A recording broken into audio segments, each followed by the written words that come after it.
여러분, 대통령님께서 입장하고 계십니다. 뜨거운 박수로 대통령님을 다시 무대로 모시겠습니다.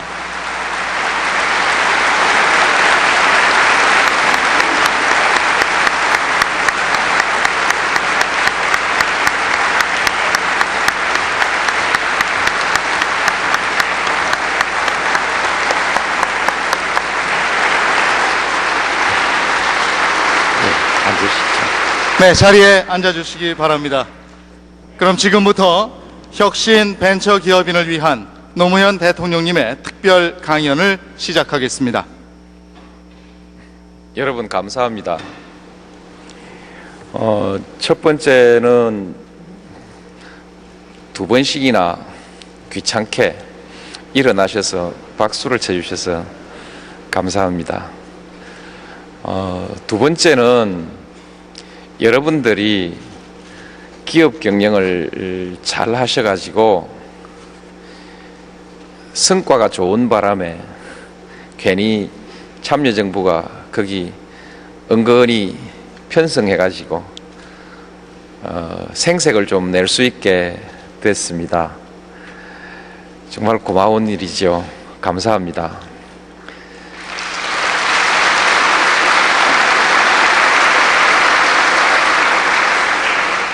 세 번째는 제게 강연의 기회를 주셔서 감사합니다.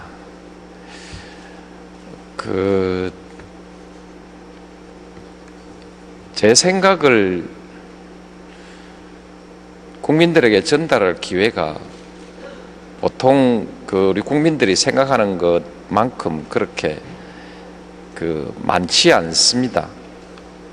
대통령은 맨날 말하고 맨날 보도하고 그러니까 일반 국민들의 생각보다 대통령의 생각은 국민들에게 잘 전달돼 있을 것으로 그렇게 우리는 가정합니다.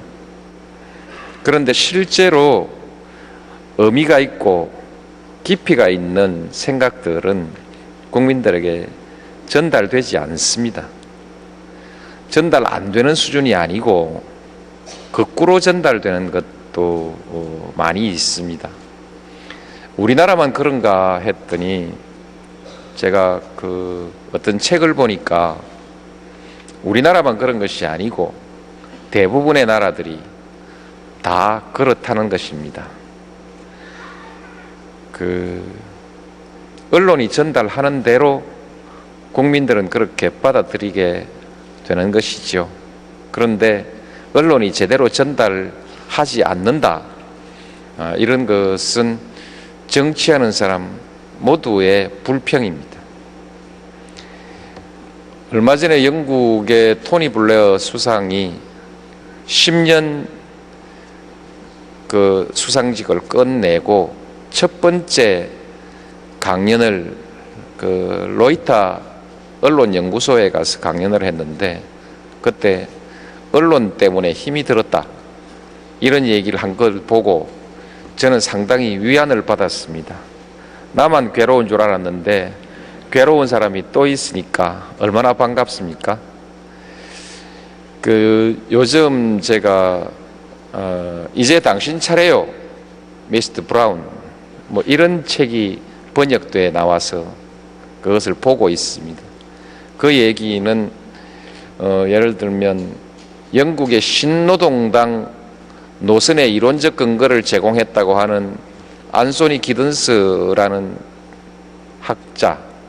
대학자가 이제 토니 블레어 시대를 끝내고 고든 브라운 시대를 열면서 노동당의 진로를 어떻게 할 것인가 여기에 대한 조언을 책으로 펴낸 책이지요. 그 책 마지막 부분에 보면 역시 언론에게 사실을 제대로 전달하기를 기대하기가 너무 어렵다. 더욱이 복잡한 논리는 더욱 더 가망없다. 그런 상황에서 국민과 어떻게 소통하며 어떻게 신뢰를 유지할 것인가 하는 데 대한 고민이 조금 적혀 있습니다. 답이 있는 줄 알고 열심히 읽어봤더니 역시 아직 답이 없더군요. 그래서 제 나름대로의 답은 앞으로 만들어 볼 생각입니다만, 일단은 언론이 제자리로 돌아가게 하는 것이 맞지 않느냐, 그런 그 정도이고, 정치하는 사람이 국민과 직접 소통할 수 있는 방법은 아직도 연구 중입니다. 연구 중인데, 이것 우리 벤처 기업하는 여러분들이 어떻게 해결을 좀 해주실 수 없겠습니까? 이것도 어떤 첨단 기술을 통해서, 첨단 그 시스템을 통해서 어떻게 할 수 있는 방법이 있으면 좋겠습니다. 오늘 제가 여러분께 꼭 말씀을 드리고자 청하다시피 해서 초청을 받은 것은 나름대로 뜻이 있기 때문입니다. 이제 시장의 역할이 뭐냐 하는 데 대해서 그동안에 많은 논란도 있었고 역사적으로 변천도 있었지만, 우리가 내릴 수 있는 결론은 시장을 주도하는 세력이 세상을 주도한다. 그것은 아마 앞으로도 거의 변하지 않을 것이다. 그럼 시장을 주도하는 사람들이 어떤 사람들이냐?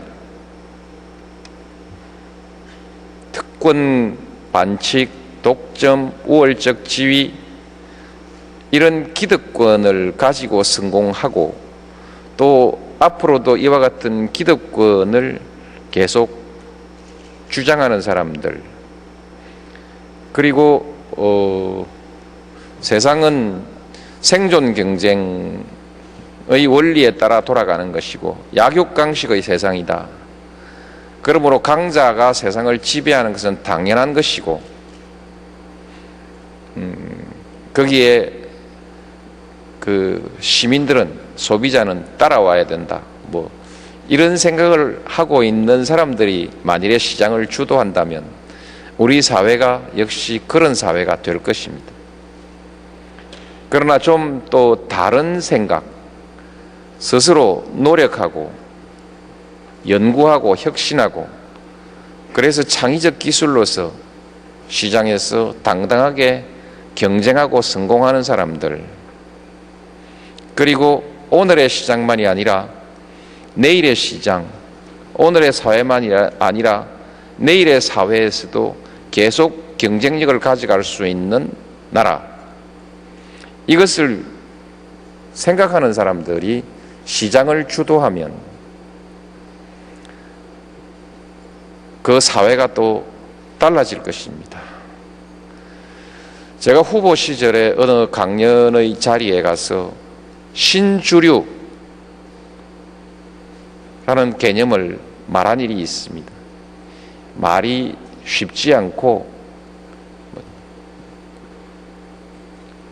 관심도 별로 없는 어휘라서 주목을 끌진 못했습니다만,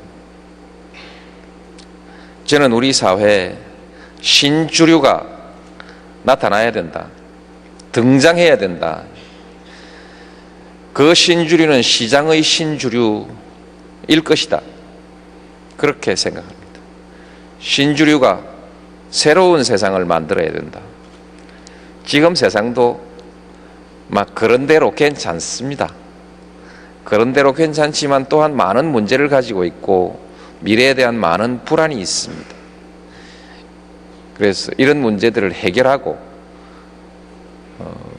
밝은 미래를 우리에게 약속할 수 있는 그런 우리 사회의 신주류,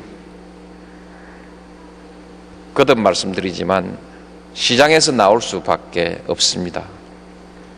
여러분들께 그런 기대를 가지고 오늘 저는 이 자리에 섰습니다.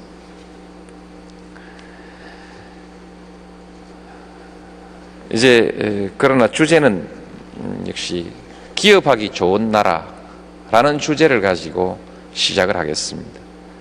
여러분은 기업하는 사람들이기 때문에 여러분의 문제에서부터 일단 출발해야 할 것이라고 생각합니다. 저는 변호사 시절부터 보수 진영으로부터 너 시장주의자 맞냐?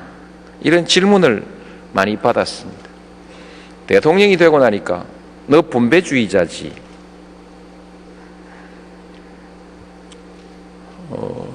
그래서 어떻단 말입니까? 라고 답하고 싶었지만 또 분배와 소비, 생산의 선순환 관계를 말하고 싶었지만 막 어렵고 별로 전달해 줄 사람도 없고 어물어물 넘어갔습니다. 어떻든 요즘도 요구하고 있는 것이 정부는 시장에서 손 떼라, 시장에 맡겨라, 이런 주장들을 계속 듣고 있습니다. 그런데 한편 진보 진영이라는 곳으로부터는 너 신자유주의자지, 비정규직 그거 법으로 금지해라, 안 하니까 너 말하자면 안 하니까 너 부자들 편이지, 막 이런 취지의 얘기를 듣고 있습니다. 그래서 하도 답답해서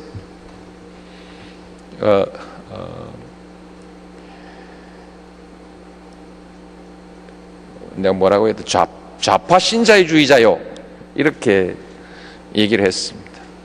그런 개념이 성립될 수가 없는 것이죠. 비꼰다고 한 얘기입니다.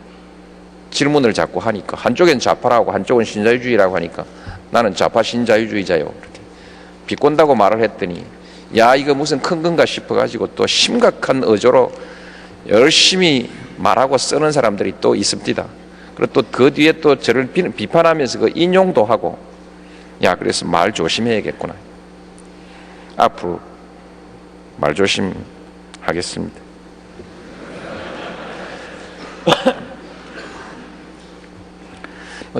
경제정의 실천, 재벌 규제, 좌파인지 우파인지 모르지만은 어떻든 이런 주장을 하는 사람들도 있죠. 모두가 국가와 시장의 관계에 관한 얘기입니다. 국가는 시장과의 관계에서 무엇을 어떻게 해야 하는가 매우 중요한 일이죠. 근데 여러분들은 복잡한 소리 하지 말고 국가는 기업하기 좋은 나라를 만들어라, 그러시죠? 그렇습니다. 혹시 그게 제가 그렇게 물어놓고 맞다고 여러분이 고개를 끄덕끄덕하면 확 뒤집어 버릴까 봐 불안해가지고 아무도 고개를 안 끄덕거렸어요. 우리 솔직하게 합시다. 기업하기 좋은 나라, 여러분의 요구는 그것이죠? 네.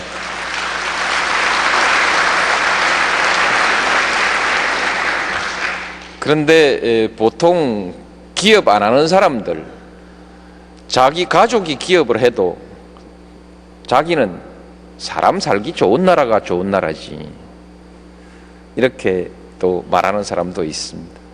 저는 옛날 그 국회의원 초임 시절부터, 초선 시절부터 서명을 할 때 사람 사는 세상이라는 서명을 합니다. 여러 가지 뜻이 있지만, 조금은 깊은 뜻이 있지만은 막 복잡하게 생각하지 않더라도 사람 사는 세상, 그건 사람 살기 좋은 세상이 사람 사는 세상이죠. 그러시겠죠? 그런데 기업하기 좋은 나라하고 사람 사는 세상하고 이 얘기는 서로 다른 얘기인가, 같은 얘기인가, 서로 만날 수 있는 얘기입니까, 만날 수 없는 얘기입니까? 그런데 여러분과 제가 만나자면 또 어떻든 의견의 일치를 보자면 어디선가 이것이 만나야 합니다. 그래서 서로 만나서 합의를 할 수 있을 것인지 오늘 여러분, 저도 궁금한 생각을 가지고 여러분께 말씀을 드리고자 합니다. 정부는 뭘 해야 하냐, 여기에 대해서 서로 모순된 주장이 대립되고 있습니다. 소위 시장주의라고 하는 그 입장에서의 요구는 작은 정부 하라, 정부는 손 떼고 시장에 맡겨라. 이런 요구를 합니다. 규제를 줄이라, 해고를 자유롭게 허용하라, 시장을 개방하라, 작은 정부하라, 세금도 줄여라, 복지 부담도 줄여라. 여기에 대해서 시민사회에서는 인권을 보호하라, 노동을 보호하라, 경제적 약자를 보호하라, 환경을 보호하라, 안전, 질서, 이것을 위해서 시장에 대해서 각종 규제를 하고 부담을 지우고 그렇게 국가가 적극적으로 개입하라 그러시죠. 실제로 TV를 보면 규제를 줄여라 이렇게 하지만 언론이나 보도를 보면은 어디서 도둑이 들면 국가가 뭐 했냐, 가만 보면 기업에 대해서 이런저런 규제를 하지 않을 수 없는 것, 또 환경이 파괴되고 남개발이 되면 뭐 했냐, 뭐 하면 규제가 되는 것이죠. 사람이 음식을 먹고 탈이 나도 뭐 했냐, 그 규제해야 됩니다. 뭐 하면 이제 그렇게, 그러니까 두 개의 주장이 충돌되죠. 시장과 시민사회의 요구가 충돌이 됩니다. 그런데 시장 안에서는 서로 요구가 모순되지 않는가? 그 시장의 강자들, 그 사람들은 시장에 개입하지 마라. 가만 놔둬라. 이런 것이죠. 독점, 우월적 지위, 지배력, 특권적 지위를 가지고 있는 시장 기득권자들은 간섭하지 마라. 이것이 주된 요구입니다. 시장에서 약한 사람들은 독점을 규제해달라, 공정거래, 공정경쟁의 질서를 보호해달라, 시장의 약자에 대해서 특별한 보호를 좀 더 해달라, 예를 들면 진입장벽도 만들어달라, 이런 요구들을 하지요. 이것은 시장 안에서도 서로 요구가 부닥치는 것이죠. 같은 중소기업 안에서도 지난번에 수의계약, 단체 수의계약 제도, 그것은 같은 중소기업 사이에도 기득권을 가진 사람들과 안 가진 사람들이 충돌해서 한참 싸웠습니다. 지금 그 해결됐는지 모르겠습니다. 지금 다 됐죠. 예. 그거 노무현 정부니까 없앴지. 그 다른 사람 못합니다. 네. 어쨌든 이렇게 충돌합니다. 그러나 이와 같은 대립과 갈등은 조화롭게 조정되고 통합이 돼야 합니다. 어느 정도 불만이 좀 있더라도 서로 어느 정도 수용할 수 있어야 되는 것이죠. 그렇게 통합하고 조정할 방도는 무엇인가? 이것이 국가가 잘 되기 위한 요체입니다. 기업이 잘 되기 위한 요체입니다. 해결을 못하고 옥신각신 밀고 땡기고 하다 보면은 경영은 못하고 싸움하러 다녀야 되거든요. 그렇죠? 그래서 이거 해결돼야 됩니다. 그렇게 하기 위해서는 대립과 갈등의 본질을 깊이 분석하고 매우 정교한 전략을 세워야 합니다. 그리고 국가가 얼마나 어떻게 개입할 것인가를 결정하는 것이 바로 정치의 요체입니다. A당, B당, 여당, 야당, 보수, 진보, 옥신각신 싸우는데 이 싸우는 그 내력의 요체는 바로 얼마나 개입할 것인가, 그런 것입니다. 그래서 기업도 시민사회도 자기들의 요구를 관철하려면 정치에 개입해야 됩니다. 때로는 싸우고 때로는 대안을 내서 서로 양보하고 타협하고 어떻든 정치적 과정에 개입해야 합니다. 어떻게 개입할 것이냐를 알기 위해서 우리는 국가와 시장의 관계에 대한 역사, 국가와 시장, 시민사회의 상호관계에 대한 역사를 우리가 한번 볼 필요가 있죠. 대립과 갈등에는 역사가 있고 역사의 뿌리에는 사상적 갈등이 있고 사상적 갈등의 뿌리에는 권력투쟁이 있습니다. 그리고 권력의 이동에 따라서 역사는 변천해 온 것입니다. 아주 우리가 중학교나 고등학교 수준으로 다시 돌아가 봅시다. 경찰국가, 야경국가, 복지국가 이런 것을 배웠죠. 경찰국가는 중상주의 사상을 바탕으로 하고 그를 위해서 국가를 강화해야 된다. 그래서 국가지상주의 사상에 근거하고 있습니다.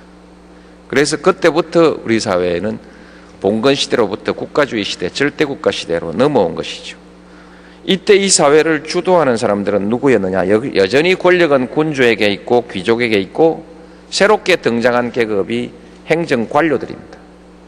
관료들이 권력을 가지고 독점 상인이 이들을 지원해서 결탁해서 만든 체제, 봉건 체제를 무너뜨리고 승립한 절대주의 국가, 이것이 바로 경찰국가입니다. 여기에서 기업은 특허를 받아야 하고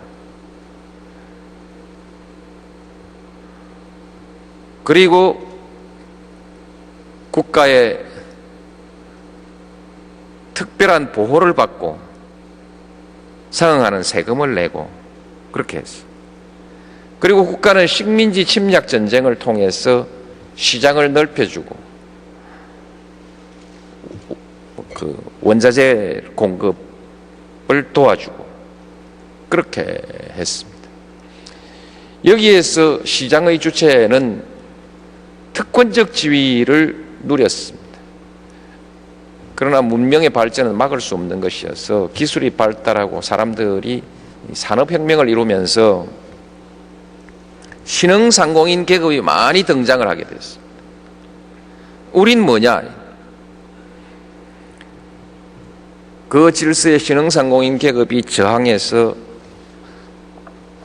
일으킨 것이 근대 민주주의 혁명이고 따라서 경찰국가는 근대 시민혁명으로 붕괴되고 말았습니다.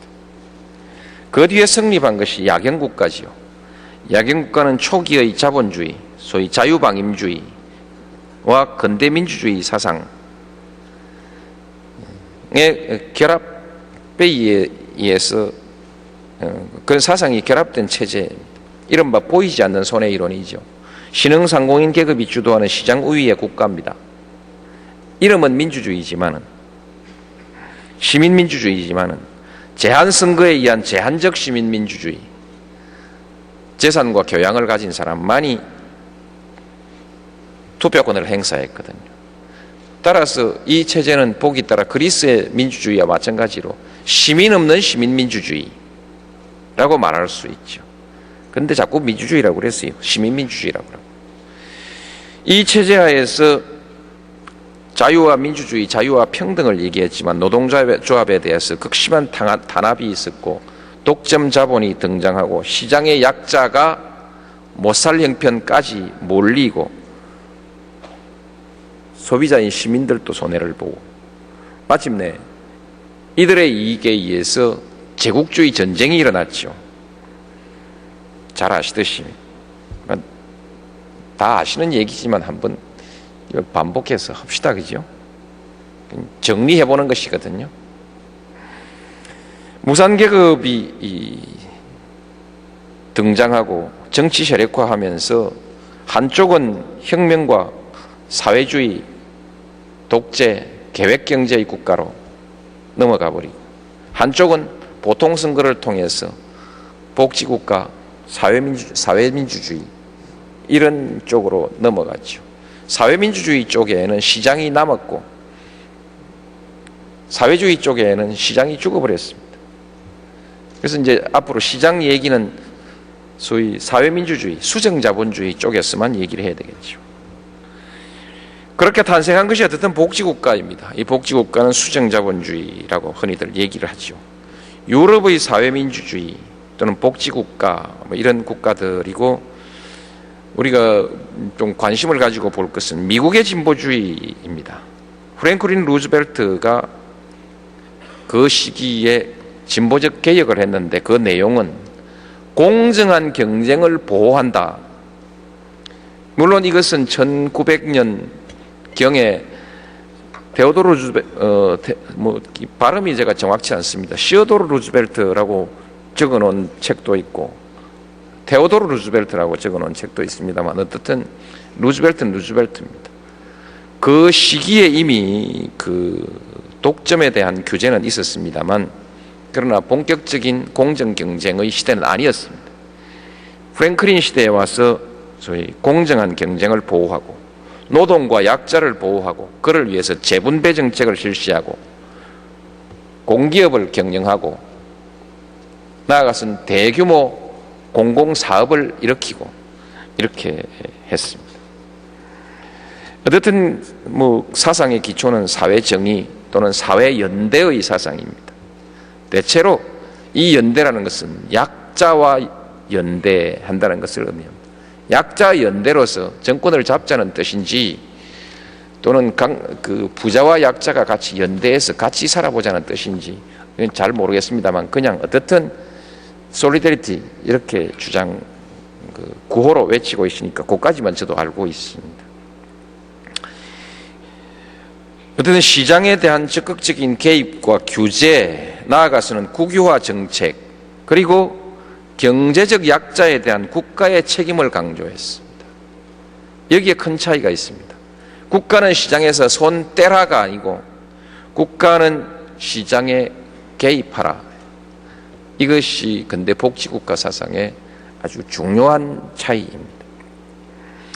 이 민주주의를 우리는 흔히 대중민주주의 이런 용어로도 표현하는데 정치적 관점에서 이름을 어떻게 붙일 것인가 하는 것은 아직 좀 남아 있습니다. 이 시기에는 그러면 새롭게 등장한 무산계급 내지 중산계급들이 진짜 권력을 잡았는가, 우월적 권력을 확보하고 행사했는가? 여전히 시장 권력은 건재했다. 예를 들면 스웨덴 복지국가 같은 나라에는 그런 나라에서 기업을 어떻게 하느냐 그렇게 우리가 얘기를 합니다만 그러나 가만히 들여다보면 그 안에도 그 나라에도 기업의 세력 말하자면 시장 권력은 여전히 막강한 정치적 파워를 행사하고 있습니다. 그래서 이것을 시민우위의 권력이라고 얘기해야 될지 아니면 여전히 시장우위의 권력이라고 얘기해야 될지 여기에 대한 판단은 쉽지는 않습니다. 그러나 분명한 것은 한 가지, 때때로 어느 쪽으로 우위가 이동하든 간에 시장 권력과 시민 권력이 갈등하면서 균형을 이루고 있었다. 이렇게 말할 수 있을 것입니다. 그런데 이제 그 한때 시민 권력의 논리가 강화돼서 사회정의, 약자보호, 연대 이런 논리가 매우 강화돼서 예를 들면 보수 권력, 보수 정권이든 진보 정권이든 간에 복지 제도를 막 만들었습니다. 만드니까 소위 복지병이라는 것이 생겼죠. 한쪽에서는 실업수당 받아가지고 스페인으로 이태리로 휴가 가는 사람이 생겼다. 영국의 얘기죠. 이건 도덕적 해이죠. 그리고 시민의 책임을 방기한 것이죠. 그래도 자기들끼리 먹고 살 때는 대강 견딜만 했는데 시장이 세계로 확대되면서 경쟁도 세계로 확대되니까 이제는 그런 체제 가지고는 경쟁을 유지할 수가 없었다. 그래서 그건 안 된다. 그래서 새롭게 등장한 것이 신자유주의입니다. 그래서 오늘날 신자유주의가 등장했는데 그것이 대처리즘, 레이거노믹스 이런 것으로 대변되고 있죠. 오늘날에는 대체 신자유주의 즉 주장이 좀 한쪽에서 힘을 쓰고 있고 한쪽에서는 여전히 이제 과거의 복지국가는 아니지만은 좀 새로운 복지국가, 저희 제3의 길, 사회투자국가 뭐 이런 이론이 등장해서 서로 논쟁을 하고 있고, 정통적인 사회주의 이론은 요즘 그 혈통의 순수성을 계속 주장하면서 버티고는 있지만은 국민들한테 별로 지지를 못 받아서 약세를 면하지 못하고 있습니다. 그래서 오늘날의 조류와 논쟁을 보면 그렇게 진행되고 있는데, 신자유주의는 뭐냐? 조금 전에 그 말씀을 드렸습니다. 세계화 시대 전통적 사회주의와 사회주의의 복지병에 대항하는 시장주의의 사상이다, 이렇게 볼 수 있고, 대처리즘, 레이거노믹스다. 요거 전부 나중에 그 녹취를 다 풀어가지고 여러분들께 다시 한번 이메일로 보내드리도록 하겠습니다. 혹시라도 뭐 메모 같은 건 하실 필요가 없습니다. 그냥 가시죠. 내 신자유주의는 작은 정부하라, 규제 철폐하라, 노동 유연화, 이 말은 해고를 자유롭게 하라, 공기업을 민영화하라, 그리고 개방, 시장을 세계로 개방하라. 보기에 따라서는 신자유방임주의 같이 느끼기도 합니다. 그럼 지난날 야경국가론에 있어서의 자유방임주의하고는 어떤 점이 다른가?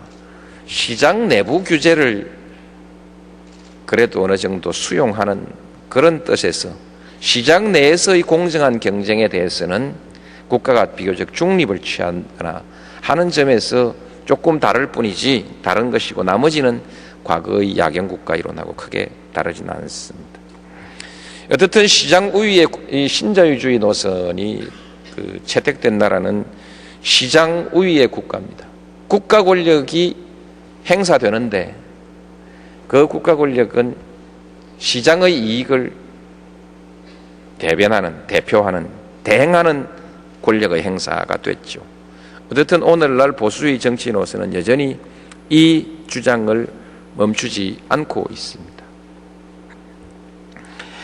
그 결과로서 양극화, 사회적 갈등의 심화, 비정규직 노동자 등등 노동의 품질 저하로 인해서, 노동의 유연화로 인한 노동의 품질 저하로 인한 미래 경쟁력의 저하 문제가 지금 새롭게 발생하고 있죠. 직장에 대한 애정이 없음으로 해서 팀워크가 형성되지 않고, 그래서 개인은 유능하나 팀으로서 또 기업 전체로서 시너지를 만들지 못하는 뭐 이런 문제들이 지적되고 있는 하고 할 수 있습니다. 여기에 대해서 정치적으로 또는 철학적으로 근본적인 문제 제기는, 시장이 모든 문제를 다 해결해 주는가? 시장은 정의로운가? 시장이 지속 가능한 시장, 지속 가능한 사회를 과연 보장할 것인가? 말하자면 보수주의의 미래의 비전과 전략은 무엇인가 하는 질문을 던지고 있는 것입니다. 한편으로는 소위 제3의 길 사회투자국가론, 이것은 역시 신자유주의의 극복을 위한, 폐해를 극복하기 위한, 불안을 극복하기 위한 진보의 새로운 전략이라고 말할 수 있습니다. 핵심은 사람이 경쟁력이다, 이렇게 주장하는 것입니다. 이것은 아마 오늘날 정보화 시대와 무관하지 않을 것입니다. 잘 교육받은 국민, 역량 있는 국민, 그리고 건강하고 안정된 국민, 희망을 가지고 의욕에 넘치는 국민, 이것이 미천이다. 물론 그렇게 하기 위해서는 교육, 복지의 기회가, 특히 교육에 있어서 기회가 공정하게 열려 있어야 된다, 이런 조건이 따라 붙겠죠. 이것이 경쟁력의 미천이기 때문에 교육, 복지 지출은 소비가 아니라 투자이다. 미래의 경쟁력을 위한 선제적인 투자이다. 1년 뒤를 본다면 교육 투자를 안 하지요. 5년 뒤를 본다면 교육 훈련을 하지, 직업 훈련을 하지요. 10년 뒤를 본다면은 교육 투자를 하는 것이죠. 아이들 교육에 투자를 하는 것이죠.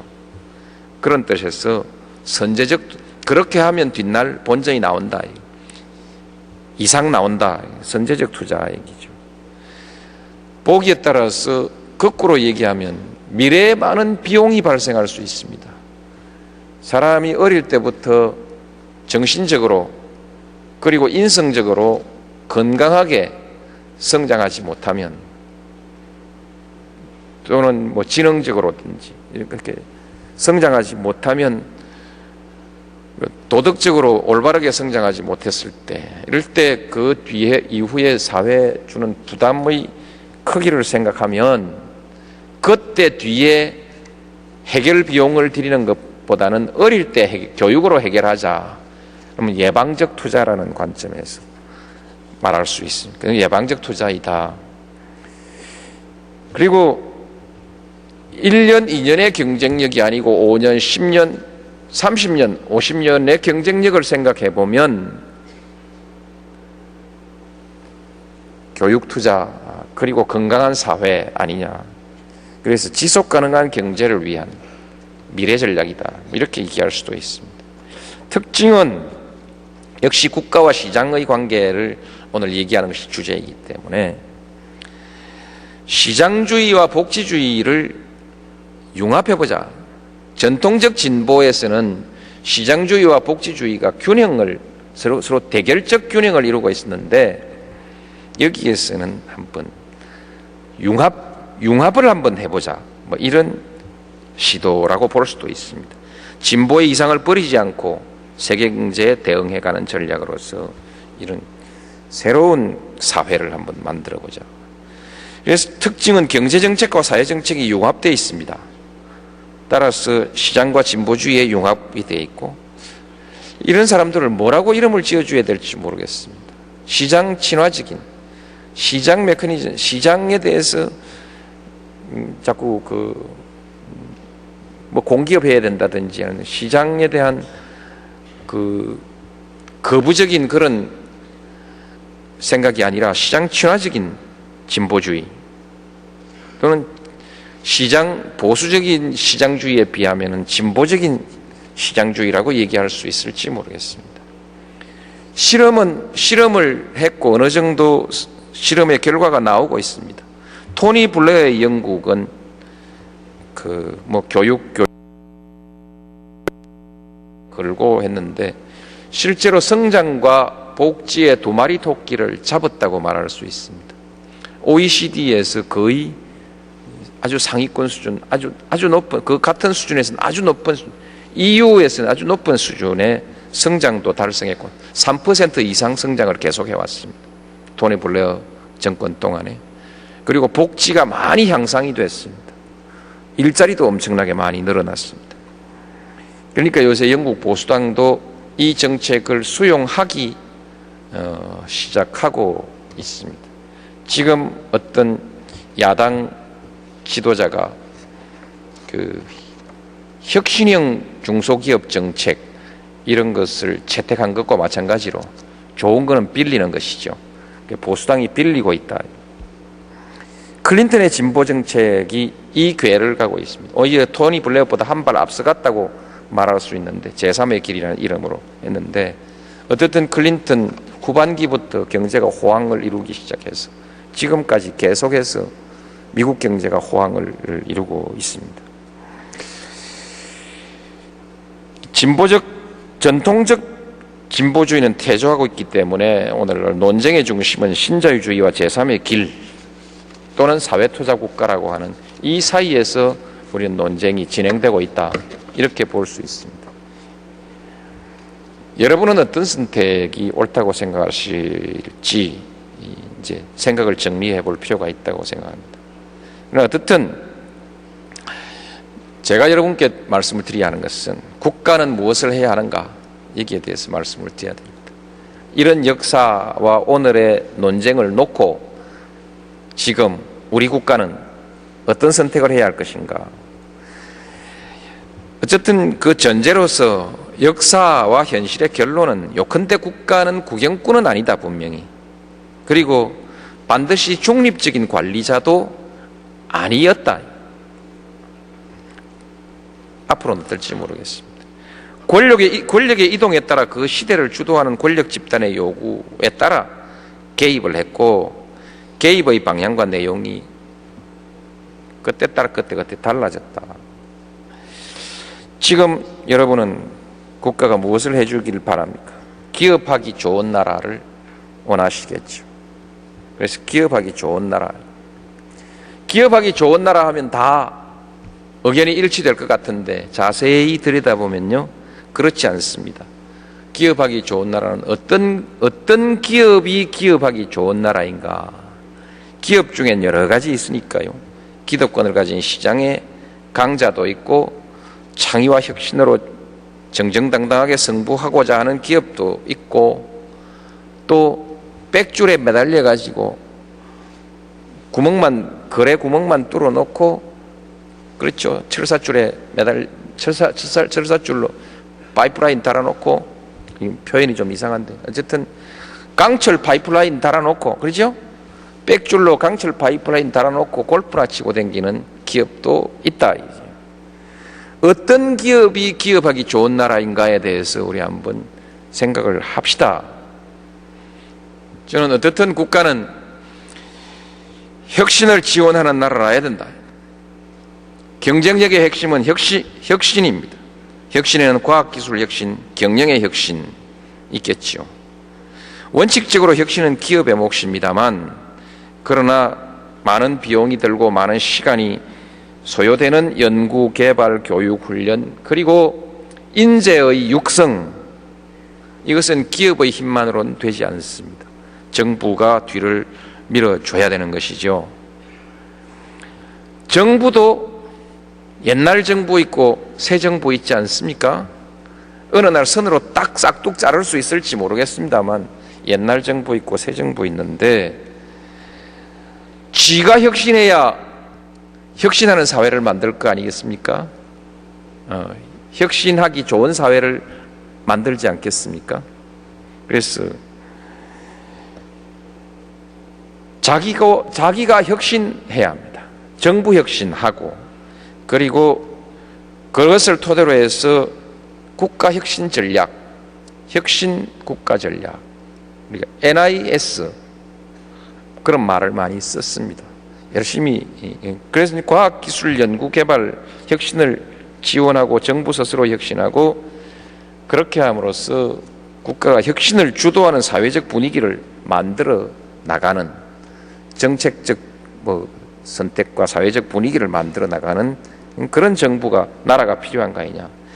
참여정부에서는 과학기술 입국 정책이니 신성장 동력 개발이니 혁신형 중소기업 지원 정책이니 이런 하느라고 좀 했습니다만, 생태계 조성이니 이런 일을 하긴 했습니다만 어땠는지 모르겠습니다. 요즘 벤처 기업은 어쨌든 별로 기분이 나쁘진 않겠죠. 어쨌든 간에 잘 됐으니까. 가장 중요한 것은 인재를 키워야 됩니다. 이것은 보수주의에서도 부인하지 않습니다. 그러나 문제는 첨단의 인재도 있고 보편적으로 수준이 높은 인재 있어야 됩니다.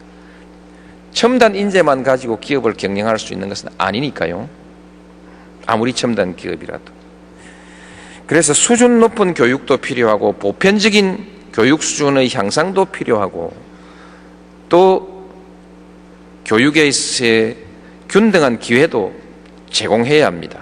그리고 교육의 내용에 있어서는 창의력 교육, 시민교육, 인성교육, 이것을 해줘야 되거든요. 외우기 교육 말고 되게 이런 건 이론입니다. 근데 요새 어릴 때부터 시작하자, 보육. 어쨌든 그렇게 생각해 보면 교육과 보육에 대해서 국가가 책임을 다하는 나라 있습니다. 해보니까 돈이 조금만 더 있었으면 각 부처에서 돈주머니를 꽉 털어쥐고 지돈이라고 절대 안 내놓으랍니다.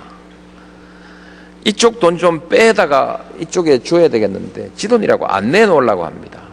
강제로라도 장관을 바꾸고라도 뺏어오면 좋겠는데 들여다보면 나름대로요. 다 돈 쓸 일이 있어서 각기 예산을 갖고 있는 것이지 허투루 갖고 있는 것은 그리 많지 않습니다. 그 신문을 보면은 정부가 맨날 뭐 헛돈이나 쓰고 있는 것처럼 그렇게 말하고 있고, 그래서 국민들도 정부는 맨날 헛돈 쓰는 것처럼 생각하는데 실제로 헛돈 쓰는 것은 그리 많지 않습니다. 참여정부 들고 나서 매년 5% 내지 6% 각 부처에서 5% 내지 6%의 구조조정을 했습니다. 이 얘기는 무슨 말이냐 하면은 예산을 더 늘리지 않고 기존 사업을 버리고 새 사업을 선택하라. 아무래도 버리는 건 효율성이 떨어지는 것이고 새 사업은 효율성이 높은 것을 하지 않겠습니까? 그래서 구조조정을 그렇게 계속 해오고 있습니다만 남 돈을 덜컹 뺏어올 일이 없습니다. 그래서 증가율을 가지고 조정하는 것이죠. 어떤 예산은 통제하고 증가를 통제하고 어떤 예산은 증가율을 높이고 이렇게 이제 해서 교육 비용 좀 더 뽑아내고 또 뭐 복지 비용도 좀 더 뽑아내고 이렇게 했습니다만 원천적으로 돈이 모자랍니다. 그래서 이 문제에 대해서는 어떤 정치하는 사람이 인재를 키우자, 뭐 아이를 키우자, 뭐 전적으로 국가가 책임지자 이렇게 말하는 것이 중요한 것이 아니고 국민들한테 돈 조금 더 냅시다. GDP 1%만 교육 예산으로 GDP 1%만 더 내주면 우리나라 교육 문제는 화끈하게 해결해 버립니다. 아마 한 10년만 그렇게 갚버리면 미국에 적어도 대학생이나 대학원생 유학은 갈지 모르지만 뭐 그 초중등학생 유학 가는 것은 다 끝나고 사교육비 문제도 다 해결되고 공교육이 탄탄하게 자리를 잡아갈 수 있게 할 수 있습니다. 대학도 세계 뭐 인류 이류 할 수 하는 대학도 만들 수 있습니다. 돈입니다. 어쨌든 이거 해야 됩니다. 그래서 여기에서 결론은 돈을 쓸 줄 아는 나라, 교육을 지원한 나라 이렇게 말하면 그건 거짓말이고요. 돈을 쓸 줄 아는 나라, 돈 좀 거두겠다고 하는 나라라야 됩니다. 하물며 세금 깎겠다 이리 나가면 정말 이건 곤란합니다.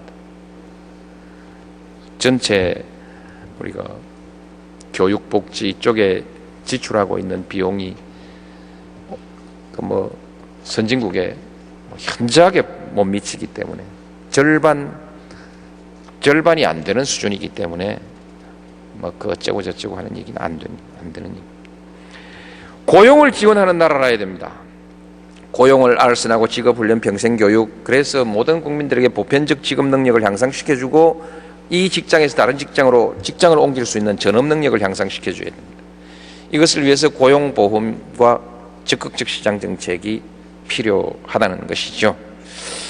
뭐 여기에 대해서 이 정도만 하고 넘어가겠습니다.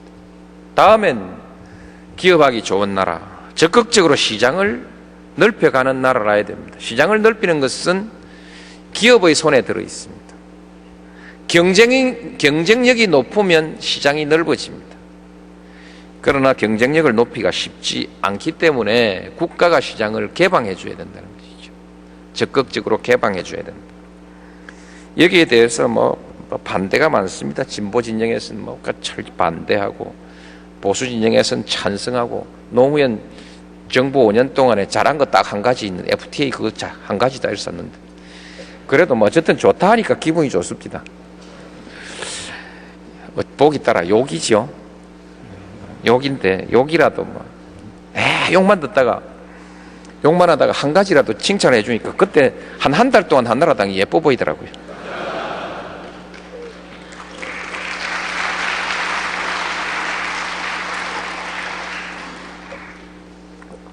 여러분들께서도 뭐 찬반이 없지는 않겠습니다만 역사적으로 교류하지 않은 문명은 다 소멸했습니다. 교류한 문명은 죽은 놈도 있고 살은 놈도 있지만은 교류하지 않은 문명은 다 소멸됐습니다. 그리고 세계 역사는 통상하는 국가가 주도해 왔습니다.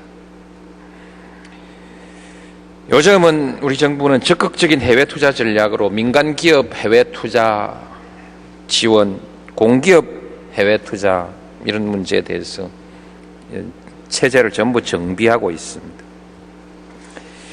이 문제와 관련해서 자꾸 미국에 압력했었는데 이제 우리 수준이 그 수준 아닙니다.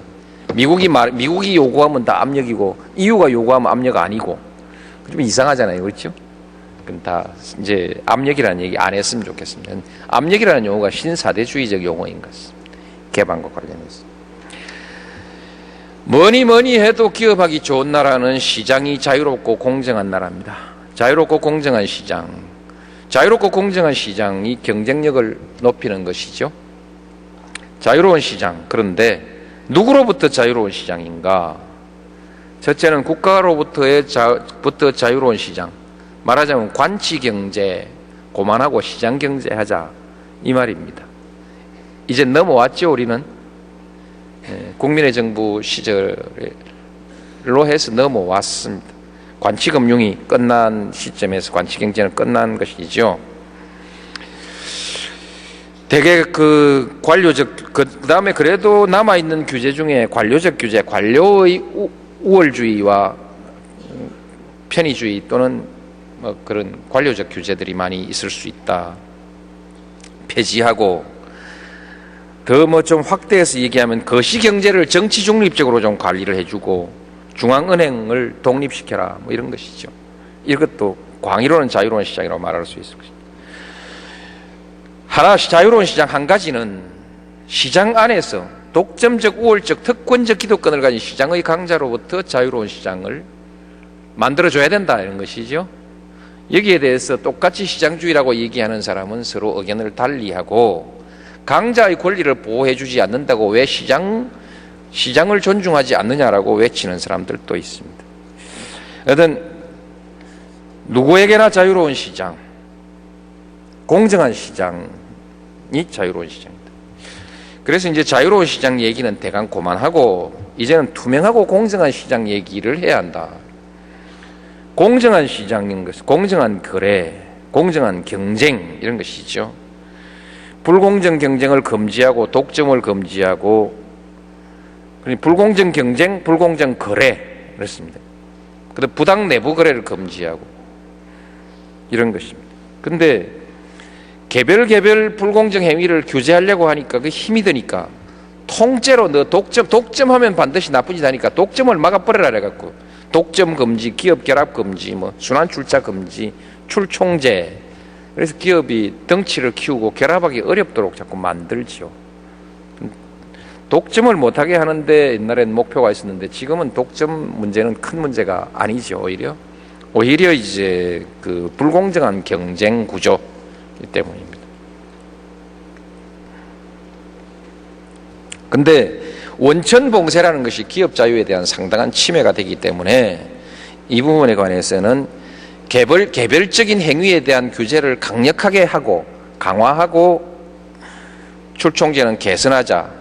그게 참여정부의 전략입니다. 그런데 개별 행위 규제의 강화는 안 하려 하고 출총제만 풀어라 하니까 얘기가 좀 잘 안 되지요.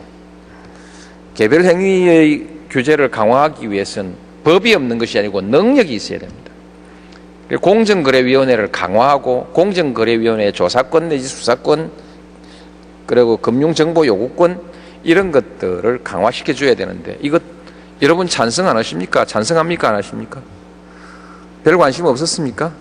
공정거래위원회를 강화하는 데 대해서 여러분은 우호적 이해관계를 갖고 있습니까? 또는 적대적 이해관계를 가지고 있습니까? 중소기업 중앙회 한다는 사람들이 공정거래 문제에 대해서 맹하니 앉아갖고 아무 말씀도 안 하시고 있으니까 쏙 타죠. 위원장님, 난 위원장님 안 계신 줄 알고 옛날 위원장 생각만 하고 딱 해놓고 보니까 위원장님이 계시니까 내가 실수했네요. 많이 하고 있습니까? 예.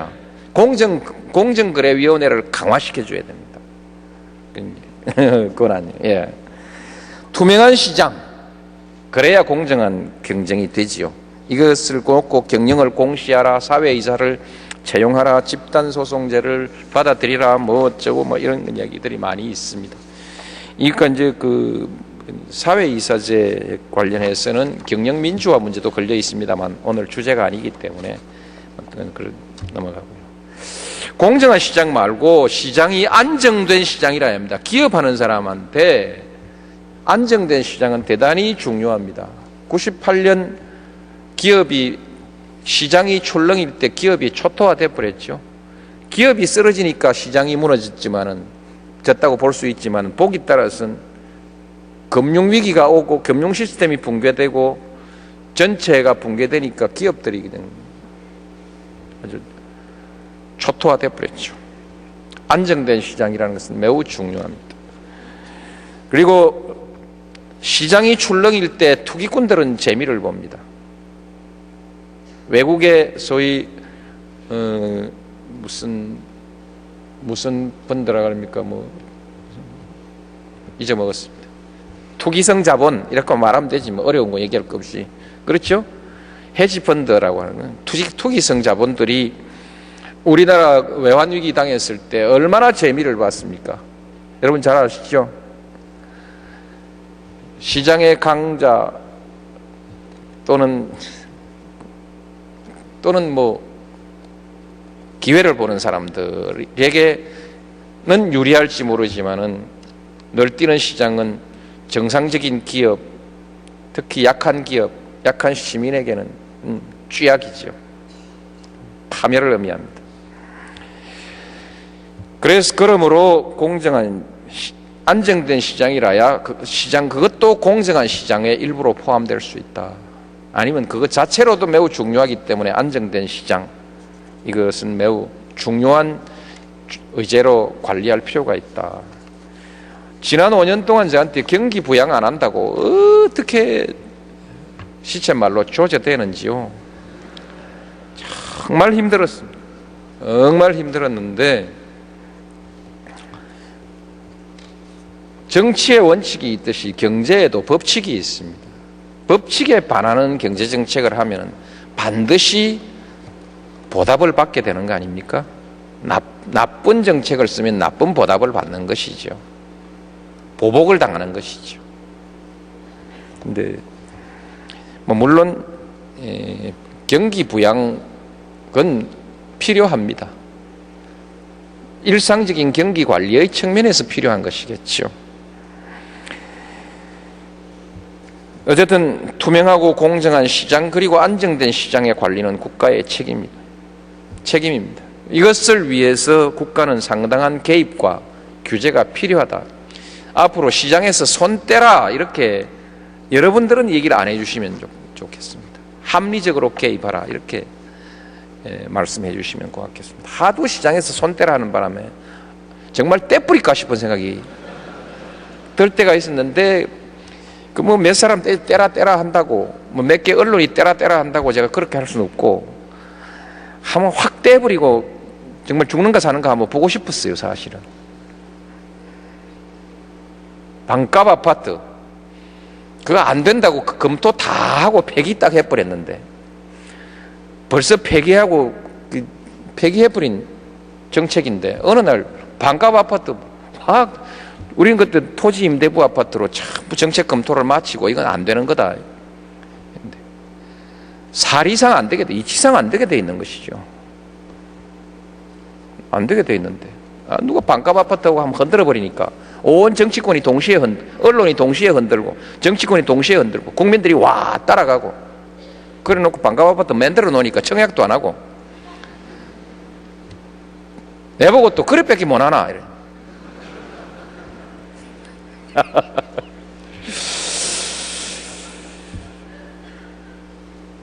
관치경제 시장 개입으로 우리 경제 위기를 당했기 때문에 다시 그런 일이 없도록 해야 하고 시장에서 강자의 자유를 국가가 조장하는 일이 없도록 각별히 주의해야 합니다 하고 뭐 우리나라의 시장 수준이 얼마만큼 왔냐 막 그 여러 가지 얘기할 수 있겠지만은 적어도 그 시장 수준이 지난 10년 동안에 획기적으로 진보한 건 맞지 않습니까? 잃어버린 10년 얘기하는 사람들은 왕년의 그 관치경제 시대에 잘 주물러든 시대의 관료들 또는 권력자들 또는 그 관치경제 시대에 그 정경유착해가지고 잘 나가던, 말하자면 공정 경쟁을 위해서 내놔야 될 거 안 내놓고 뻗뛰고 뭐 어떻게 그렇게 했던 사람들, 그 사람들은 잃어버린 10년이라고 얘기할 수 있을지 모르지만은 여러분 지난 10년 동안 잃어버린 게 뭐지요?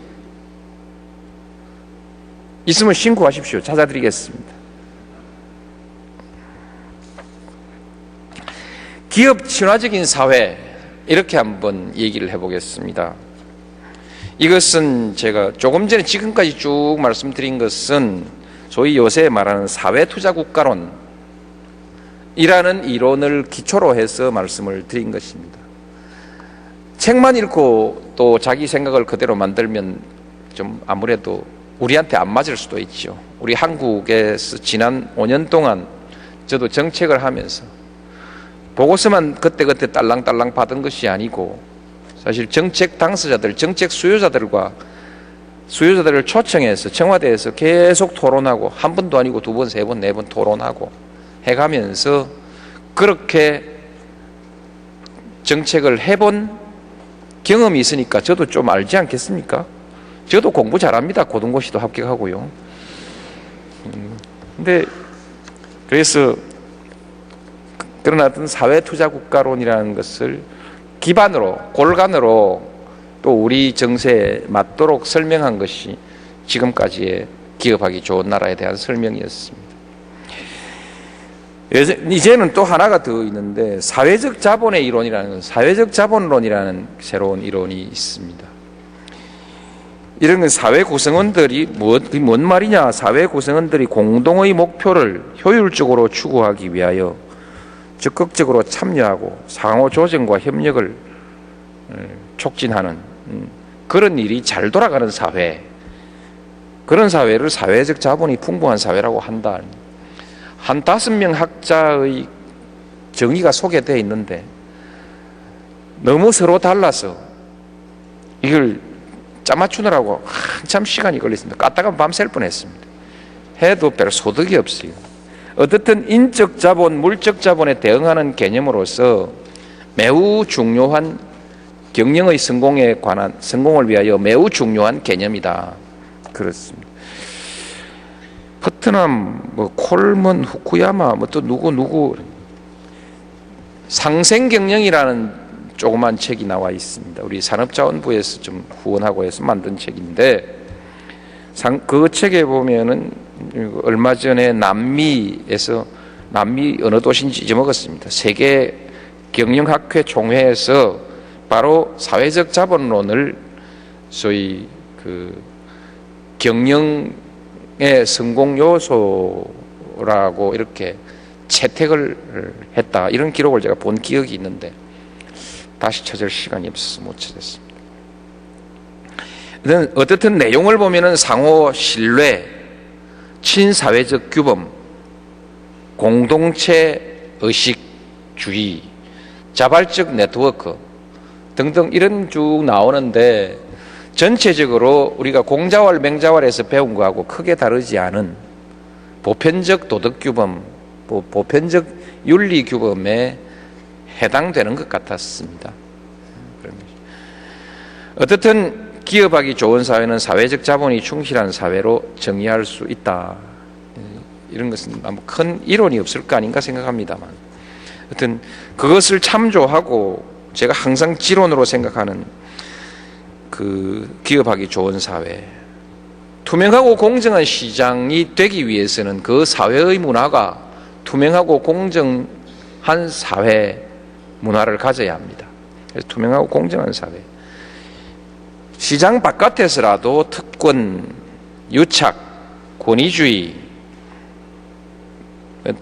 그런 것이 해소되고 공직사회가 투명해지고 정보공개, 권한유착의 해소, 이런 것들이죠. 권력에 의한 청탁 같은 것이 없는 이런 사회, 그 다음에는 신뢰성이 높은 사회, 상대방을 잘 알고 잘 믿을 수 있으면 뭐 조사 비용 무슨 비용 그 엄청난, 우리가 시장에서 누가 우리가 물건을 하나 사 먹더라도 뭐 국산 토종 무슨 토종 뭐 도라지 한 맛보면 아니고 토종 고사리에 토종 고사리 아니고 쇠고기 한우 쇠고기 해노 쇠고기 아니니까 사 먹을 수가 없어요.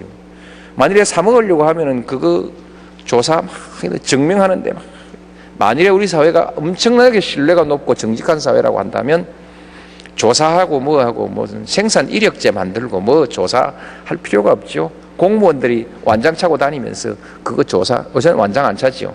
그거 단속하느라고 돌아다닐 필요가 없죠. 비용이 얼마나 생략되겠습니까?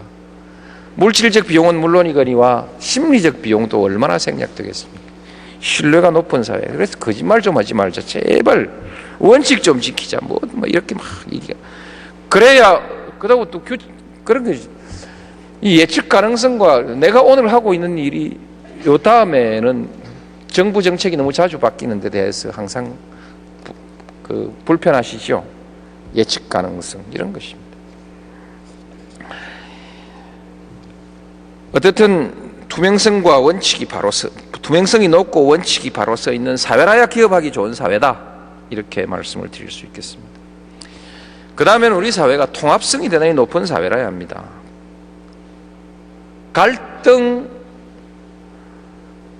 갈등하고 싸우느라고 시비하느라고 너무 많은 시간을 보내게 되면 뻔하시죠. 일도 안 될 뿐더러 비용도 많이 들어가고 시간도 많이 걸리고 해도 효과도 많이 안 나고 그런 거 아니겠습니까?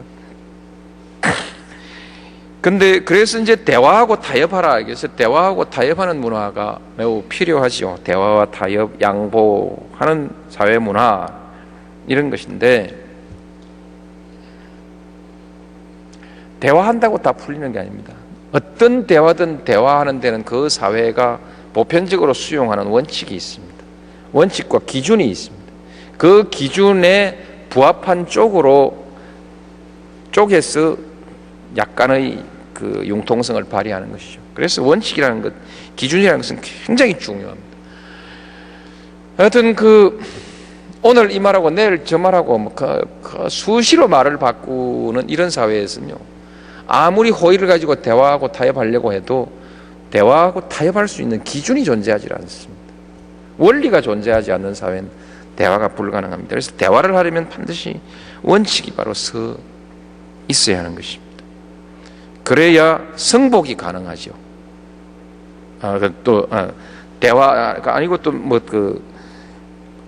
절차에 의한 해결일 경우에 성복이 가능한 사회, 이런 원칙이 있어야 그런 성복이 가능한 사회가 되는 것이죠.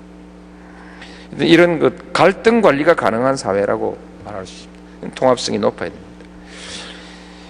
통합성이 높기 위한 사회적 조건으로서는 상생협력이라든지 동반성장의 문화 이런 것이 있죠. 이거 상생협력 그런 거 좀 동반성장 정책을 하느라고 서로 좀 불러놓고 얘기를 했는데 굉장히 고민을 많이 했습니다. 대통령이 팔 비틀어 가지고 당신들 동반성장 상생협력 하시오. 그거 되는 일이 아니고 거기에도 그것이 효율적이라고 하는 이론적 근거가 나와 있어야 되는 것이죠. 그래서 효율적이다. 사회적 자본론에 비추어 보면은 그런 문화라는 것은 굉장히 효율적이라고 일단 말할 수 있어서 학자들한테 그런 것을 좀 맡기고 도움을 받기도 했습니다. 중요한 것은 이제 기업 간 경쟁에서 기업 생태계 간 경쟁, 협력업체가 우수해야 내가 경쟁해서 이길 수 있다. 이런 논리가 받침이 되는데 이거 역시 우리가 신뢰사회, 통합사회 이런 것을 말하는 것이죠. 노사 문제, 이 문제 해결 안 되는 것이 바로 이런 점들이 있고요. 서로 안 되고. 근데 이런 것은 아까 원칙이 있어야 대화가 풀린다 이렇게 얘기했는데 그 사회에 일정 수준의 균형이 있어야 됩니다. 너무 균형이 깨지고 나면은 마음으로 다 그것을 수용할 수가 없기 때문에 끊임없이 갈등이 발생합니다. 그리고 어느 정도 균형 사회를 만드는 것은, 지역 간, 계층 간 균형 사회를 만드는 것은 갈등의 예방과 통합에 매우 중요한 의미를 가집니다. 대화와 타협으로 문제를 풀 수 있는 전제는 이 균형을 갖추었을 때입니다. 고등학교 3학년하고 초등학교 3학년하고 같이 붙여놓고 니들 대화로 해결해라. 고등학교 3학년이 다 뺏어먹죠. 해결이 안 되는 것이죠. 균형, 힘의 균형, 그런 거. 균형이 있을 때 갈등이 덜 일어나고, 갈등이 생겼을 때 그것을 대화로 풀 수 있는 것은 세력의 균형, 힘의 균형이 갖추어져 있을 때이다. 균형 사회라는 것은 대단히 중요합니다. 모든 영역에서 우리는 균형 사회를 말할 수 있습니다. 근데 지금 참 균형 발전은 지역에 관련된 것입니다. 그 다음 안전하고 안정된 사회, 미래 불안이 없는 사회, 국내 질서 다 얘기했는데, 이건 아까 일종의 그 사회 투자 국가에서 말한 거하고 거의 같은 것이죠. 사람이 희망을 가지고 열심히 하고 의욕을 가지고. 가장 중요한 것은 평화가 보장된 사회입니다. 평화에 대한 불안이 없는 사회. 그래서 평화주의, 이것은 시장 기업하기 좋은 나라의 핵심적인 조건이다. 요새 이제 평화주의. 그런 이제 좀 평화가 되는가 이래 했는데, 누가 한국은 통일 비용 때문에 등급을 올려줄 수 없다. 한국은 통일 비용 큰 부담할 것이다. 이것 여러분, 통일 비용, 한국의 통일 프로세스에는 통일 비용이 없습니다. 통일 비용은 흡수 통합할 때만 발생하는 것입니다. 전쟁 통합이든 흡수 통합이든 할 때 통일 비용이 발생하는 것이지, 흡수 통합이 없게 되면, 흡수 통합이 없으면 소위 말해서 경제 통합도 일정 수준에서 완전한 경제 통합이 이루어질 수 없는 것이고, 거기에는 급격한 소위 독일에서 지출했던 그런 통일 비용은 없습니다. 우리는 장기적인 투자 지원, 그런 것이 있을 뿐이고, 그것은 전부 나중에 우리 시장을 키우고 우리의 투자 기회를 만들고 구조조정의 어려움을 겪고 있는 기업들이 잠시 한숨 돌릴 수 있는 그 기회를 만들고, 굉장히 좋은 기회가 연결되어 있기 때문에 대북 정책의 비용은 대부분 투자이지 소비적인 비용만은 아닙니다. 그래서 그러나 이렇든 저렇든 우리나라에는 그것은 수십 년 동안 점진적으로 투자할 것이기 때문에, 그 통일 비용이라는 개념은 우리나라에는 맞는 개념이 아니다. 꼭 좀 국민들한테 또는 외국 사람들한테 얘기를 좀 해주십시오. 꼭 중요한 문제입니다. 여튼 딴소리 했습니다만, 평화가 보장된 나라가 기업하기 좋은 나라다. 있습니다. 자, 그렇게 이런데 어쨌든 말이야, 누가 어떻게 할 거냐 이런 것이죠. 누가 어떻게 할 거냐. 제가 처음에 말씀드렸다시피 시장을 주도하는 사람이 우리 사회를 주도하고 정치를 주도하게 되어 있습니다. 여러분들에게 흔히들 우리가 얘기한 정치적 관점에서 기업하기 좋은 나라는 어떤 것인가? 민주주의가 기업하기 좋은 나라. 기업하기 좋은 나라는 반드시 민주주의라야 됩니다. 자유와 창의, 이건 민주주의의 핵심이죠. 자유와 다양성, 이렇죠? 자유와 다양성은 창의와 혁신의 근본입니다. 그래서 민주주의이죠. 투명하고 공정한 시장, 공정한 사회는 민주주의의 핵심적인 원리이죠. 법치주의는 원칙 있는 사회의 기초, 나아가서 그것은 신뢰사회의 토대가 되는 것입니다. 그리고 이 정도이면 지금 우리 민주주의 수준으로도 어느 정도 갈 수 있습니다. 그런데 앞으로 우리 민주주의는 성숙한 민주주의라야 된다. 성숙한 민주주의라야 대화와 타협이 가능하고 사회가 조정되고 통합될 수 있는 것이기 때문에, 그래서 성숙한 민주주의 사회로 가야 궁극적으로 우리나라의 기업도 말하자면 세계적인 경쟁력을 가진 기업, 그리고 멀리 내다보고 갈 수 있는 기업이 될 것이다. 그렇게 생각합니다. 그래서 성숙한 민주주의, 보다 수준 높은 민주주의에 대한 우리 목표를 가져야 된다. 대체로 하도 민주주의 얼추다 끝난 것처럼 말하는 분들이 하도 많고, 이제 민주주의 하지 말고 경제해라, 이런 말을 하는 사람들이 많은데, 제 주장은 경제는 이대로 가면 되니까 민주주의나 똑똑히 해라. 이 수준의 정치에서 경제만 계속하면은 이 자리에서 맴돌 것입니다. 경제는 이 원리대로 가고 정치의 수준을 높이면 우리 경제는 새로운 수준으로 업그레이드 될 것입니다. 그래서 민주주의 수준을 높여야 된다. 사회적 자본을 더욱 충실하게 만들어야 된다, 이런 것입니다. 과연 한국의 보수주의는 특권과 반칙 그리고 유착의 문화를 걷어내고 원칙이 통하는 사회를 만들 것인가? 과연 투명하고 공정한 시장, 투명하고 공정한 사회를 만들 것인가? 강자의 기득권이 아니라 정정당당하게 경쟁하는 기업, 혁신하는 기업을 지원할 것인가?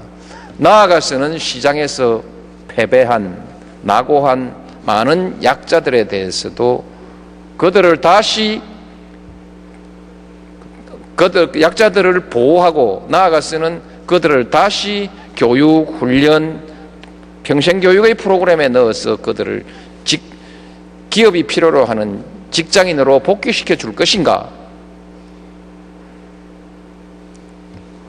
돈이 많이 듭니다. 비전 2030이 바로 이런 프로그램인데, 이걸 반대하는 걸 보니까 그럴 생각이 없는 거 아닌가? 기업하기 좋은 나라에 대한 보수주의의 생각은 작은 정부해라, 시장에 맡겨라, 여러 차례 얘기했습니다만, 그러면 공정한 시장이 되기가 어려울 것입니다. 세금과 재정 인력을 줄이고 인재 육성, 고용 지원, 그다음 직업 훈련 이런 것을 할 수 있을 것인가? 안전한 나라, 안정된 나라, 기회가 보장된 나라, 이런 것이 가능할 것인가? 그렇습니다. 시장에 다 맡기라는데, 아까 얘기했죠. 시장은 만능이 아닙니다. 그리고 시장도 여러 가지가 있지 않습니까? 그렇죠? 이제 우리 역사에서 보았듯이 똑같은 시장주의도 약형국가도 있고 복지국가도 있고, 소위 사회투자국가의 시장도 있지 않습니까? 그 다음에 또 공정한 시장이라는 또 하나의 주제는 민주주의의 진보에 따라는 따로 또 존재하죠.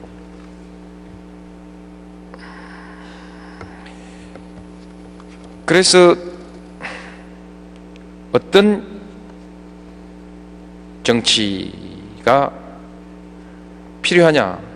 제가 쭉 그렇게 말씀을 드리다시피 사회투자론에 기초한 정치 또는 사회적 자본론에 유사한 정치, 이런 것입니다. 이것은 정치적으로 무엇을 의미하느냐 하면 시장 권력과 시민 권력이 융합하는 것을 의미합니다. 옛날 과거의 복지국가 진보주의 그 시기에는 시장 권력과 시민 권력, 소위 무산자 권력이라고 말할 수 있는 시민 권력이 포괄적인 것이죠. 시민 권력, 시민 사회와 시장 사이에서 대립적 갈등과 균형을 이루고 있었습니다. 앞으로는 이것을 대립적 갈등이 아니라 호의적 갈등, 우호적 갈등 관계와, 우호적 갈등이 없을 수는 없으니까 우호적 갈등 관계와 상호 정책의 융합을 통해서, 그래서 새로운 성과를 한번 만들어 보자. 새로운 시장, 새로운 사회를 한번 만들어 보자. 그런 것이기 때문에 막연한 단순한 절충과는 좀 다르다. 이름을 좀 붙여야 되겠는데, 전통적 진보주의하고는 다르기 때문에 이름을 붙여야 되겠는데, 이름을 어렵습니다. 이게 개념이라는 것은 정말 어려운 것입니다. 여러분 벤처 기업 하니까 뭐 간단한 것 같죠? 모험적 기업, 말하자면 성산이 10분의 1밖에 안 되는 모험에 도전하고, 모험적 기업에 도전하고 있는 기업이 벤처 기업 아닙니까? 아니죠. 또 그렇게 얘기하고 맞죠. 맞고. 근데 그럼 그 중에 여기 있는 분들은 이미 모험의 시대를 넘어섰으니까 여러분들은 첨단 기업이죠. 그렇죠? 첨단 기업인데 벤처 기업이라는 이름을 그냥 붙이고 있어. 그래 벤처 기업이라는 이름을 붙여야 덕을 좀 더 볼 수 있다고 그래서 붙여놓고 있는지 모르겠습니다. 정확하진 않아요. 근데 첨단만 근데 첨단 말고 첨단 기술 아니라도 얼마든지 혁신형 기업이 있을 수 있습니다. 기존의 기술 가지고도 한이 없는 그 기술들을 새롭게, 첨단 기술 아니라도 고도의 기술은 있거든요. 그렇죠? 새로운 첨단 기술 말고도 고도의 기술들은 얼마든지 있습니다. 전통 산업에서도 끊임없이 고도의 기술이 나옵니다. 탱크 나온 지가 언젠데 지금도 계속 탱크 개량하고 있더라고 보니까요. 비행기 나온 지도 벌써 1905년에 나왔으니까 딱 100년이 넘었는데 계속 개량하고 개발하고 있죠. 그래서 혁신형 기업이죠. 그러니까 다 뭉뚱그려서 막 쉬운 대로 벤처라 합시다 이랬던 거 아닙니까? 그죠? 이걸 구분하고 누가 시비를 붙기 시작하면 여러분도 대답하기 곤란할 겁니다. 이건 객담이고요. 싱거운 소리고, 너 진보주의냐? 아이고, 맞아. 너 시장주의냐? 맞아. 그럼 너 막동이냐? 이것도 기다 저것도 기다. 그럼 그 시장주의를 어떻게 생각하느냐에 따라서 그 말이 두 개가 조화될 수 있다고 생각하는 사람들도 있고 전혀 딴소리하고 있다고 생각하는 사람들도 있습니다. 그렇죠?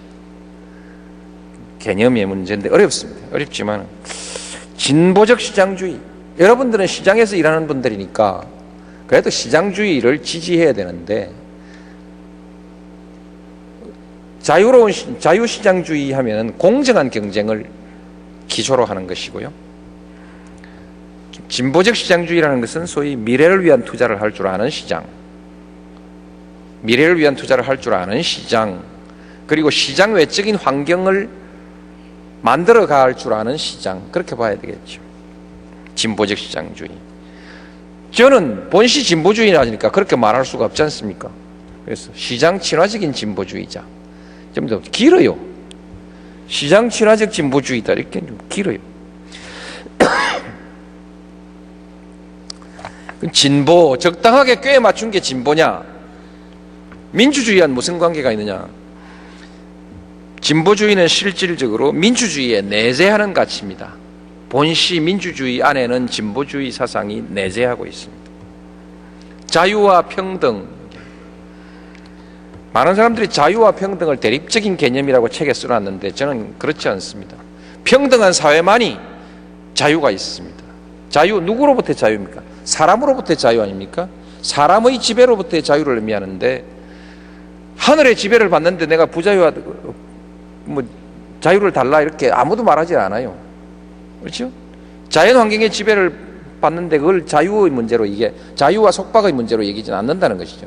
자유와 속박의 문제는 기본적으로 인간과 인간의 관계, 그 중에서도 지배 관계에서부터 발생하는 속박의 문제이기 때문에 자유, 평등 얘기할 때는 평등이 근본입니다. 또 요거 평등이 근본이다 하고 또 한 줄 쫙 뽑아 놓으면은 제가 또 조금 이상한 사람이 되죠. 참 말하기 어려워요. 어쨌든 뭐 우리 기자만 그런 건 아니라고 하니까 혹시 여기 그 취재하는 사람이 있으면 기분 나쁘게 생각하지 마십시오. 어쨌든 그래서 그래서 연대 사회 정의를 말하는 이상으로 하는 진보주의는 민주주의 그 안에 내재하는 가치입니다. 진보라야 민주주의다. 그동안에는 시민민주주의, 실질적인 민주주의가 아니면서 자꾸 민주주의라고 주장하고 내려온 것이 우리 민주주의의 역사고, 그것을 끊임없이 부정하고 개선하려는 것이 지금의 역사입니다. 그래서 역사는 진보한다. 그러나 완결은 없다. 이런 명제가 성립될 수 있을 것입니다. 이것을 위해서 책임을 다하는 국가. 진보는 그렇죠. 아까 말했지만 갈등의 예방, 대화와 타협, 사회 통합의 조건도 이 진보의 이상에 가까운 사회가 돼야 이게 가능하다 이렇게 말할 수 있고요. 이를 위해서 책임을 다하는 국가가 책임을 다해야 된다. 이런 주장을 하는 정치 이론이 진보주의입니다. 시장주의와 진보주의의 차이를 딱 한마디로 얘기하면 국가의 역할에 대해서 어떻게 생각하느냐. 국가의 역할을 구경꾼으로 가급적이면 간섭하지 말라, 또는 강자의 편에 서라. 이것이 보수주의라고 하면은 적극적으로 개입해라. 그것이 진보주의입니다. 그래서 작은 정부 이론을 놓고 제가 지금까지 우리가 싸우고 있는데, 참 섭섭한 것은 개입해야 도움을 덕을 볼 만한 사람들이 저를 들어 자꾸 개입하지 마라. 작은 정부 해라. 공무원 숫자 줄여라. 그래 놓고 TV 보면은 뭐 오늘 또 음식 사고 나고 어디도 뭔 사고 나고 이것도 안 되고 저것도 안 되고 뭐 다 적어 가지고 얘기를 해야 되는데 다 못 적어 왔습니다. 수를 책임을 다하는 국가. 보수주의가 전통적으로 대외 정책에 있어서 대결주의를 취합니다. 국내 정책에 있어서도 대결주의를 취하지만은 대외 정책에 있어서도 대결주의를 취하는 경우가 보통입니다. 지금 미국을 보십시오. 어느 나라 없이 흔히 강경파하는 쪽이 대결주의를 가지고 있습니다. 일본의 보수주의 한번 보십시오. 대결주의 입장에 항상 서 있죠. 국수주의는 대결주의 이렇게 갑니다. 그래서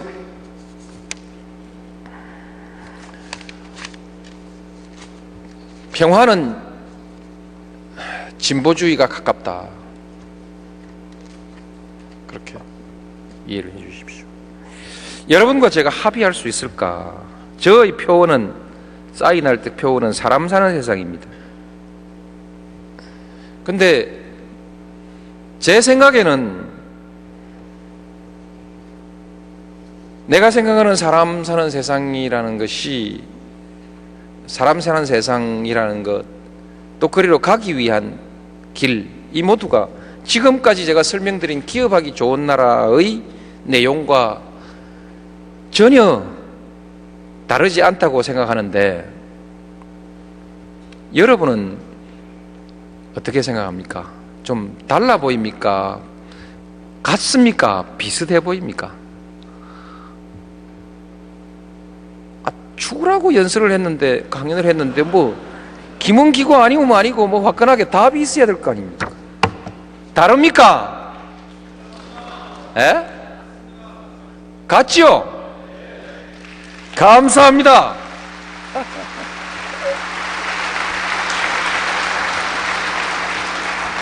박수는 쳤지만 이게 어려운 겁니다. 박수는 딱 쳤으니까 여러분은 진보적 시장주의자입니다.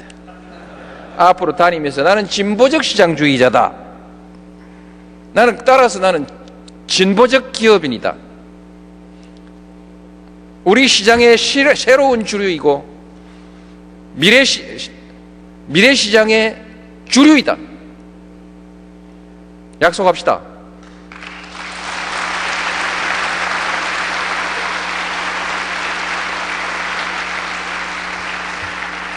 여러분은 본질적으로 시민입니다. 그리고 민주주의 사회에서 국민주권 국가에서 여러분은 주권자입니다. 어떤 정부를 가질 것인가는 여러분이 선택합니다. 어떤 정부가 앞으로 만들어질 것인가에 대해서는 여러분의 책임입니다. 내가 간단하게 오늘 내일의 선거를 가지고 얘기하는 것은 아닙니다. 절대 아닙니다. 저는 오늘 여러분들께 미래를 얘기하러 왔습니다. 얘기를 하다 보니까 좀 오해받을 소지도 있겠는데 그 점에 대해서 어떤 영향을 끼칠 생각은 없습니다.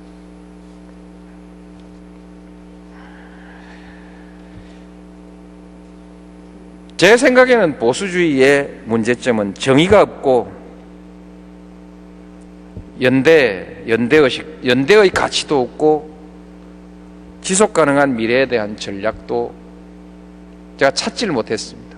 보수주의 이론에 대해서 여러 가지 탐구를 해봤는데 미래는 어떻게 되냐? 오로지 보이지 않는 손입니다. 성장하면 해결된다 이겁니다. 성장하면 해결된다는 것이 사실이 아니라는 것은 이미 역사적으로 증명되어 있습니다.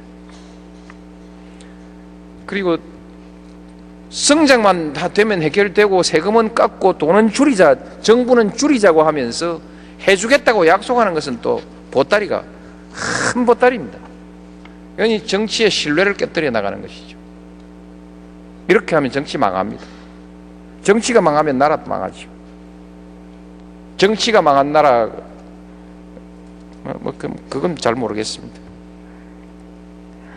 그래서 저는 여러분에게 진보적 시민민주주의를 한번 해보자.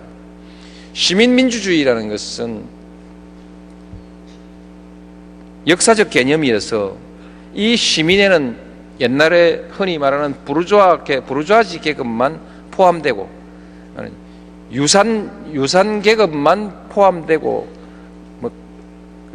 돈 많지 않은 사람은 포함 안 되는 개념으로 조금 그렇게 이미지가 남아 있습니다만 그것은 그 시기 민주주의가 잘못돼서 시민이라는 말이 잘못 사용된 것이고 민주주의가 올바르게 되어갔을 때 벌써 소위 보편적 시민이 주도하는 민주주의, 시민민주주의가 되었을 때 나는 그건 여전히 시민민주주의라고 이름을 부르는 것이 적절하다고 생각합니다. 개념에 관한 객담입니다만은 그래서 저는 시민민주주의를 복원하자.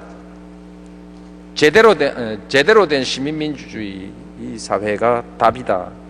그리고 그 민주주의엔 진보주의가 내재되어 있는 것이다. 진보의 가치는 내재되어 있다. 그래서 진보적 시민민주주의 이런 것을 참여정부가 추구해왔고 앞으로 제가 개인적으로 추구해야 될 정치적 노선이라고 저는 그렇게 생각합니다. 생각하는 시민, 주권 행사가 쉽지는 않습니다. 정책과 인과관계, 약속과 결과 이 많은 것들이 너무 복잡하기 때문에 생각하지 않으면 헷갈리게 되어 있습니다. 찍어놓고 보면 딴 놈 찍었어요. 달콤해서 찍었는데 찍어놓고 돌아서서 보니까 딴 놈이야. 저는 아닙니다. 대강하고 찍었는데 확실하게 제가 저한테 쏘갔다고 생각하는 사람은 아마 이라크 파병할 때 그렇게 느꼈을 것입니다. 근데 그건 어쩔 수 없는 일이고 그것까지 왜 그랬는지 생각해 주는 시민이면 아주 생각이 깊은 시민이죠. 멀리 보는 시민, 책임을 다하는 시민, 행동하는 시민이 주권자입니다. 저는 여러분들이 시장에서 기업인으로 성공하시길 바라고 그러나 시장의 주류가 아니라 새로운 사회, 진보된 시민사회 주류가 돼 주시길 바랍니다. 그래야 우리가 정의로운 사회로 갈 수 있고 뭔가 좀 풍요롭고 행복한 사회, 항상 희망이 좀 보이는 이런 활력 있는 사회, 이런 사회로 우리가 갈 수 있다고 생각합니다. 그래서 여러분께 오늘 제가 뭘 구체적으로 해보자가 아니라 같은 방향으로 가봅시다. 어디서 때로 만나서 깊이 있는 생각도 해봅시다. 이런 제안을 드리고 싶습니다. 이런 것 중에서 좀 뭐 그냥 뭐 쉽게 가볍게 볼 수 있는 책이 유시민 씨가 얼마 전에 냈던 대한민국 개조론이라는 책이 있습니다. 제가 제 돈이 있으면 한 권씩 좀 사서 돌리면 좋겠는데 비용도 많이 들 것 같고, 대한민국 개조론이라는 유시민 씨가 쓴 이 책을 한번 읽어보시면 재미도 있고 좀 구체적인 얘기도 들을 수 있습니다. 내가 복지부 장관으로 아주 일찍 기용을 하지 못했던 것이 굉장히 아쉬운 사람입니다. 아마 이 사람을 내가 좀 일찍 기용했더라면 지금 복지 정책이 아마 한참 나가 있을 것입니다. 그것도 시장 친화적인 복지 정책이 뭐 여러 가지 새롭게 더 하고 했을 텐데 정말 아쉬운데 그만 이 책이나 한번 보시면 좋겠습니다. 조금 더 여유가 계시면 제가 아까 말씀드렸던 이제 당신 차례요 미스터 브라운 하는 이 책도 한번 보시면 조금 사회를 보는 눈이 조금 좀 높아질 수 있지 않을까 저는 그렇게 생각합니다. 이 공부 끝나고 나면 더 높은 책을 추천하라고 하시면 제가 직접 한 권 써드리겠습니다. 왜냐하면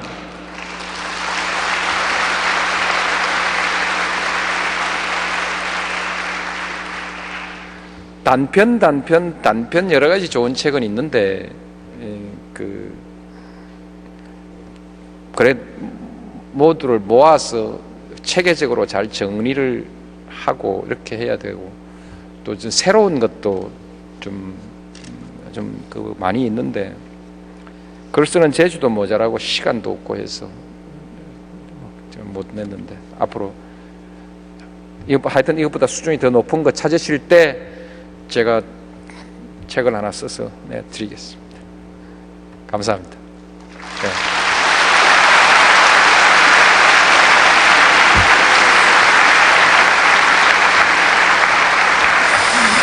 네, 벤처코리아 2007에서 특별 강연을 해주신 노무현 대통령님께 여러분 다시 한번 큰 박수를 부탁드리겠습니다.